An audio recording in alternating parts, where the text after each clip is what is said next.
Terima kasih Anda masih bersama kami dalam Breaking News Kompas TV. Saudara, 3 polisi di Waikanan Lampung gugur saat upaya penggerebekan di arena judi sabung ayam. Saudara, diduga pelaku ini merupakan oknum TNI dan kita akan masih membahasnya soal 3 polisi gugur ditembak saat melakukan penggerebekan judi sabung ayam bersama dengan Profesor Adrianus Meliala.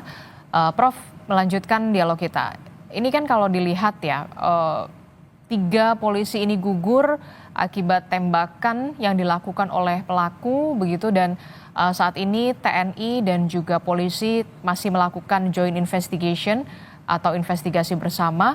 Nah, ini muncul kemudian banyak sekali pertanyaan. Motif apa kira-kira yang dilakukan oleh pelaku?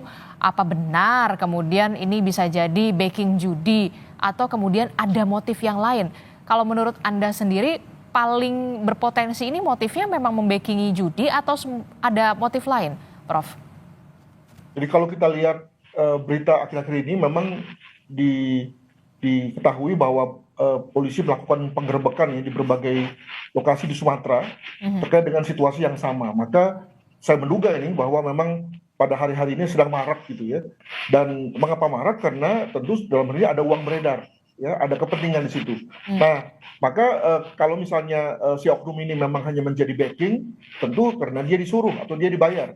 Kalau dia dalam hal ini adalah pemilik, maka makin besar lagi motifnya, makin jelas lagi motifnya, yakni tidak ingin agar lokasinya, kepentingannya diganggu dalam hal ini oleh kepolisian. Maka kemudian lalu berusaha untuk melakukan satu perlawanan. Sampai di situ saya kira ini hal yang wajar ya, bahwa tidak ada pelaku kejahatan, pelanggar hukum yang mau menyerah dengan sukarela kan. Sampai situ saya kira semua wajar. Dan dalam hal ini juga kelihatannya kepolisian juga sudah melihat bahwa kerawanannya tinggi nih. Makanya kemudian mengerahkan 17 orang ya dari berbagai satuan wilayah untuk menggerebek. Jadi bayangkan 17 itu kan kalau di polsek di daerah ya itu udah seisi polsek itu bisa dikerahkan semuanya tuh. Mungkin mengingat kerawanannya. Nah, kembali lagi tadi soal mengapa kemudian tidak ada intelnya dulu gitu ya, sehingga kemudian lalu tidak harus bentrokan begitu. Mungkin juga karena ada dua kemungkinan, bisa karena polisi tidak tahu, atau juga mungkin karena polisi sudah tahu bahwa memang harus dilakukan langkah-langkah keras ini agar kemudian lalu para pelaku itu kemudian menyerah lah begitu ya, dan kemudian lalu gangguan keamanan dapat dihilangkan, terutama pada hari-hari menjelang hari raya begitu ya. Nah, mungkin itulah yang terdapat di pikiran kepolisian. Nah, sayangnya tadi ternyata retaliasinya atau perlawannya itu sangat hebat ya, dalam bentuk satu serangan yang mematikan. Nah, ini juga perlu dicermati. Kalau tadi benar bahwa memang senjata pembunuhnya adalah laras panjang, maka tentu lalu ada persoalan dengan senjata laras panjang apa nih? Apakah organik atau rakitan? Kalau rakitan saya kira agak susah ya untuk kemudian bisa membuat satu tembakan yang akurat ya. Maka ada kemungkinan itu misalnya organik. Nah, maka timbul lalu kemungkinan adanya pelanggaran SOP baru ya, kalau kemudian ada senjata organik laras panjang yang kemudian dibawa oleh personil saat di luar dinas begitu. Oke.